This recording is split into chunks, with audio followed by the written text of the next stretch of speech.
తొక్కిస్లాట్లో తమ వారిని కోల్పోయిన వారు కన్నీరు మున్నీరుగా విలిపిస్తున్నారు. బాధితులకు నీళ్లు తాగించాలన్న ఆలయంలో మంచినీరు అందుబాటులో లేదు అంటూ చెప్తూ ఉన్నారు.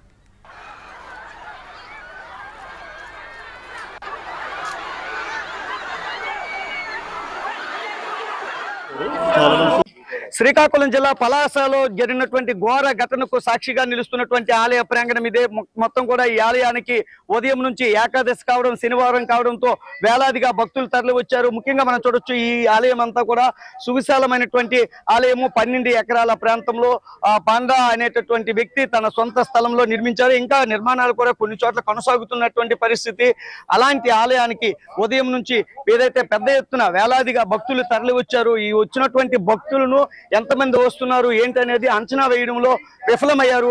ఆ విఫలం అవడమే ప్రధాన కారణంగా చెప్తున్నారు. మనం చూడొచ్చు, ఈ ఆలయానికి వచ్చేటటువంటి ఇన్ గేట్ దీనిగా ఇచ్చారు. ఇందులో నుంచి జనం వెళ్ళారు. అదేదో అవుట్ కూడా ఇదే ప్రాంతం నుంచి ఇచ్చారు. అవుట్ ఏదైతే ఉందో దీనికి ఇచ్చారు. వేలాదిగా వచ్చేటటువంటి భక్తులు మనం చూడొచ్చు. పలాసతో పాటు వజ్రపుత్తూరు, నందిగామ, ఈ తదితర మందస, ఈ ప్రాంతాలన్నింటి నుంచి కూడా పెద్ద ఎత్తున భక్తులు తరలి వచ్చారు. వీళ్ళందరూ రావడంతోనే ఈ ఘటన ఒకసారిగా తొక్కిసలాట జరిగింది. అవుట్ ఒకేసారి వచ్చాయి. లోపలికి వెళ్ళేటటువంటి భక్తులు కూడా అవుట్ గేట్ లోకి వెళ్ళడంతో ఈ ప్రమాదం జరిగిందని చెప్తున్నారు. మనం చూడొచ్చు, ఏదైతే ఈ రైలింగ్ ఏర్పాటు చేశారో దీనికి సంబంధించినటువంటి ఈ రైలింగ్ ఇది విరిగిపోవడంతో ఒకసారి ఊడి పడిపోవడంతోనే ఈ ప్రమాదం జరిగింది.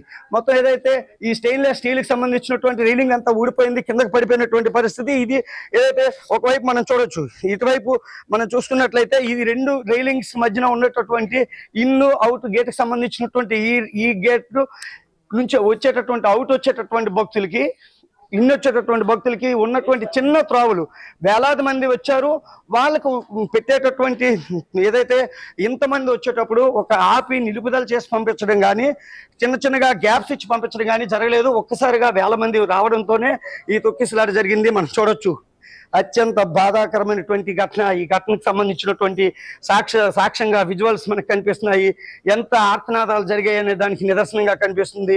ఏదైతే దీనికి సంబంధించినటువంటి గాజులు కానీ, స్పెట్స్ కానీ, ఇక్కడికి సంబంధించినటువంటి ప్రతి ఒక్కటి రక్తం కూడా కొన్ని చోట్ల కనిపిస్తూ ఉంది.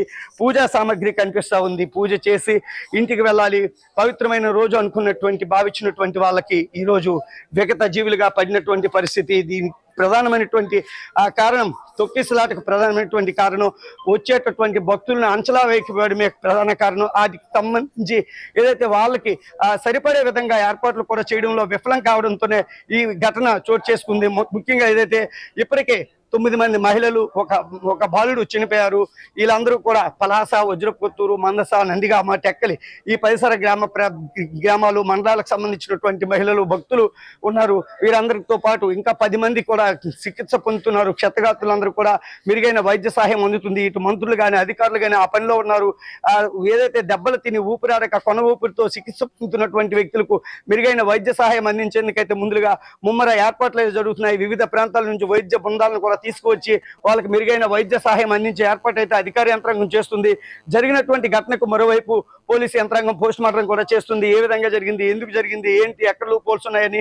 కానీ ప్రధానంగా ఈ ప్రైవేట్ ఆలయంలో వచ్చేటటువంటి ద్వారం అవుట్ వెళ్ళేటటువంటి ఇదే ప్రధాన ద్వారమే కిక్కిర్స్ ఉండడమే ప్రధాన కారణంగా మనకు చెబుతుంది. దీనిపైన ఇంకా వివరాలు రావాల్సి ఉంది. ఇప్పటికైతే 10 మంది వరకు మృతి చెందినటువంటి పరిస్థితి ఉంది. కెమెరా పర్సన్ సురేష్ తో VS నాయుడు, NTV, శ్రీకాకుళం.